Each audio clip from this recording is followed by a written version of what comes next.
The murmurs started as soon as I crossed the threshold of the opulent ballroom, the kind with crystal chandeliers that screamed old money, even though our family had scraped by on middle-class pretense for generations.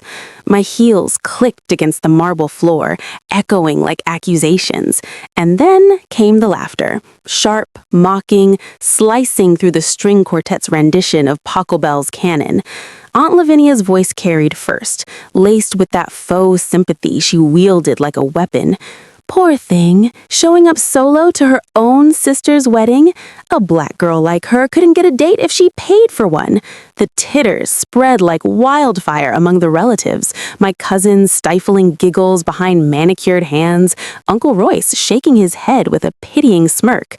In that instant, the air thickened with unspoken judgments about my skin tone, my ambition, my refusal to settle, and I wondered if they'd ever see the storm brewing behind my composed smile. Victoria Langston stood there, frozen for a heartbeat, her emerald gown hugging curves she'd earned through years of spin classes and stress-eating takeout after late nights at the firm. At 38, she was a partner at one of New York's top corporate law firms, the kind where deals closed over steak at Del Frisco's and bonuses could buy a brownstone in Brooklyn. But to her family, gathered here in this Atlanta suburb venue that reeked of magnolia-scented hypocrisy, she was still the difficult one, the dark-skinned sister who prioritized boardrooms over bedrooms, who dared to be single in a world that equated a woman's worth with a ring on her finger. Her younger sister, Amelia, the golden child with her lighter complexion and effortless charm, was the bride today, floating down the aisle in ivory lace toward Bennett, a bland accountant who'd proposed after 2 years of dating. Victoria had flown in from LaGuardia that morning, her carry-on stuffed with work files because even weddings couldn't pause depositions. She hadn't brought a date, not because she couldn't find one. Her phone buzzed constantly with invitations from colleagues, exes, even that charming barista from her local coffee shop, but because why bother proving herself to people who'd already written her off? As the ceremony unfolded under the arched gazebo outside, Victoria sat in the second row, her mother's hand patting her knee in that condescending way. "Don't worry, Vicky," Mom whispered, her voice a mix of concern and triumph. "Amelia found her match. Yours is out there somewhere." The implication hung heavy. Somewhere far from here, because who would want you? Victoria's father, ever the silent enabler, just nodded, his eyes on the altar where Amelia beamed like a Hallmark card come to life. The vows were exchanged, rings slipped on, and the crowd erupted in applause. But as they filed into the reception hall, the whispers escalated. Cousin Tatiana, tipsy on champagne already, sidled up to her. "Girl, you look fierce in that dress. But seriously, no +1? At your age? My friend set me up with this app. It's full of eligible bachelors. Though, preferences and all." Tatiana trailed off, her eyes darting to Victoria's deep mahogany skin, as if that explained everything. The laughter from the family table nearby confirmed it. They saw her solitude as a punchline, a confirmation of their biases rooted in colorism that had simmered since childhood, when Grandma would coo over Amelia's pretty caramel tone while telling Victoria to stay out of the sun. Victoria forced a smile, sipping her sparkling water, alcohol would only fuel the fire inside her, and excused herself to the ladies' room. Under the harsh fluorescent lights, she stared at her reflection. High cheekbones, full lips painted a bold red, coils of hair swept into an elegant updo. She was beautiful, damn it, and successful. Her last case netted a 7-figure settlement for a tech startup against a predatory investor. But success didn't shield her from this. The hurt twisted in her gut, memories flooding back, family reunions where aunts clucked about her picky nature, Thanksgiving dinners where uncles joked about her intimidating career scaring men away. "A black girl like you needs to soften up," they'd say, as if her existence was an apology waiting to happen. Amelia, meanwhile, had always been the favorite. Cheerleader in high school, sorority queen at Spelman, now a teacher with a picket fence life. But Victoria knew the cracks. Amelia's whispered complaints about Bennett's controlling streak, the way she'd confided in Victoria about his late nights at the office. Victoria had listened, supported, never judged. Until now. That night, back in her hotel room overlooking the Atlanta skyline, Victoria paced the carpeted floor, her gown discarded in a heap. The laughter echoed in her mind, a loop of humiliation that ignited something fierce. Why had she let them define her? She thought of her ex, Desmond, a surgeon she'd dated for a year before realizing he wanted a trophy, not a partner. Or Montgomery, the entrepreneur who'd ghosted after she out-earned him. Dates weren't the issue, trust was. But this mockery at Amelia's wedding, it was the last straw. Victoria opened her laptop, fingers flying over the keys. She wasn't just a lawyer, she was a strategist, and strategies could dismantle empires or families. A quick search through old emails revealed what she'd suspected. During law school, she'd helped Amelia cover up a plagiarism scandal that nearly got her expelled. Amelia had begged for discretion, and Victoria had obliged, forging a reference letter from a professor to smooth things over. It was a small sin, but in the age of social media and background checks, it could unravel Amelia's perfect teacher persona. But no, that felt too petty. Victoria dug deeper, recalling hushed family conversations about Dad's business deals. Her father ran a small real estate firm, but Victoria's legal eye had spotted irregularities in his books years ago.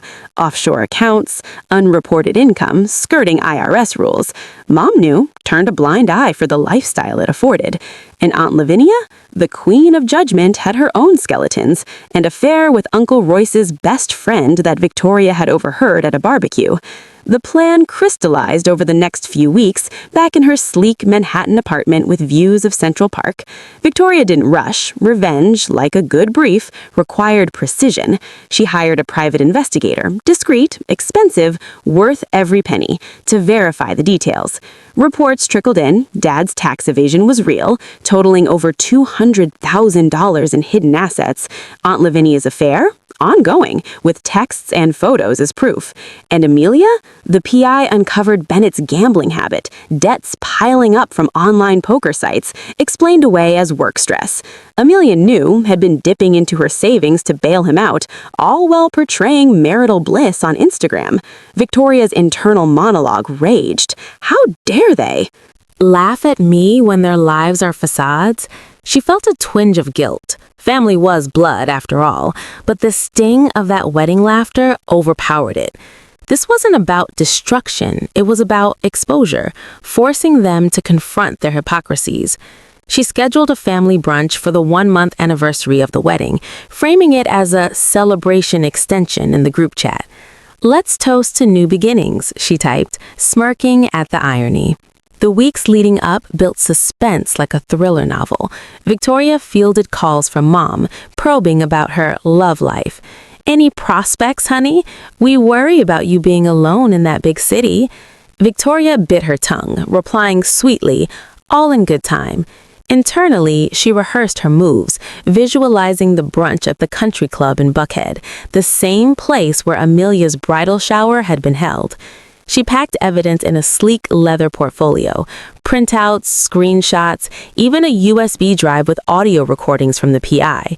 But she wouldn't blast it all at once. No, this required finesse, a psychological unraveling, piece by piece. She even considered bringing a date, a colleague, Jasper, who'd been flirting for months, but decided against it. This wasn't about proving she could get a date.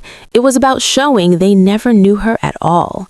The day arrived, crisp autumn air carrying the scent of fallen leaves as Victoria pulled her rental BMW into the club parking lot. Inside, the family was already seated at a long table adorned with linen napkins and mimosa flutes. Amelia glowed in a sundress, Bennett at her side looking slightly hungover. Mom and Dad chatted with Aunt Lavinia and Uncle Royce, cousins scattered about. As Victoria approached, the table fell into that familiar, awkward hush. "Vicky, you made it," Amelia said, hugging her tightly. "Solo again? That's our independent girl." The chuckles followed, lighter this time, but no less cutting. Victoria smiled, taking her seat.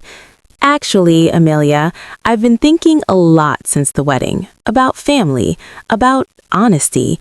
The table shifted uneasily, sensing the shift in her tone. Over eggs Benedict and fresh fruit, Victoria steered the conversation. Remember how we all laughed about my single status? A black girl like her couldn't get a date? She quoted Aunt Lavinia directly, watching the older woman flush. Well, let's talk about what's really funny. She pulled out her phone, projecting a screenshot onto the wall via the club's AV system. She'd arranged it with the staff beforehand. It was Dad's bank statement, redacted just enough to highlight the discrepancies. Dad, care to explain the Cayman Islands transfers, or should I call the IRS? Gasps rippled around the table. Dad sputtered. Victoria, what the hell? But she pressed on, voice steady, heart pounding. And Aunt Lavinia, those late-night texts to Royce's buddy, I've got the logs. Lavinia's face crumbled, Uncle Royce's jaw dropping. The cousins stared, wide-eyed, as the facade cracked. Amelia tried to intervene. Vicky, this isn't the time. But Victoria turned to her, eyes softening with a mix of pity and resolve. Oh, but it is. Bennett's gambling debts, the thousands Amelia's been hiding, that's the real joke. Your perfect marriage built on lies. Bennett bolted upright, denying it, but the evidence was irrefutable. Transaction histories, casino logs. The table erupted in chaos, accusations flying, Mom in tears, Dad demanding she delete everything. Victoria stood, calm amid the storm. I didn't come to destroy you. I came to free myself from your judgments, your secrets. Consider this my +1, the truth. She walked out, leaving them to pick up the pieces, the club's valet fetching her car as whispers turned to shouts behind her. In the months that followed, the fallout was profound. Dad hired a tax attorney, paying fines but avoiding jail. Aunt Lavinia and Uncle Royce separated, the affair exposed in family therapy sessions Victoria insisted on funding. Amelia and Bennett sought counseling, their marriage teetering but honest for the first time. Victoria, she thrived. Back in New York, she accepted Jasper's dinner invitation, not as proof, but as choice. At her firm's holiday party, surrounded by colleagues who valued her mind, she raised a glass to new beginnings. The laughter from that wedding, it faded, replaced by her own, genuine, empowered. She'd walked in alone, but walked out unbreakable, a black woman who didn't need a date to claim her worth. And in quiet moments, staring at the city lights, she knew revenge wasn't just sweet, it was liberating.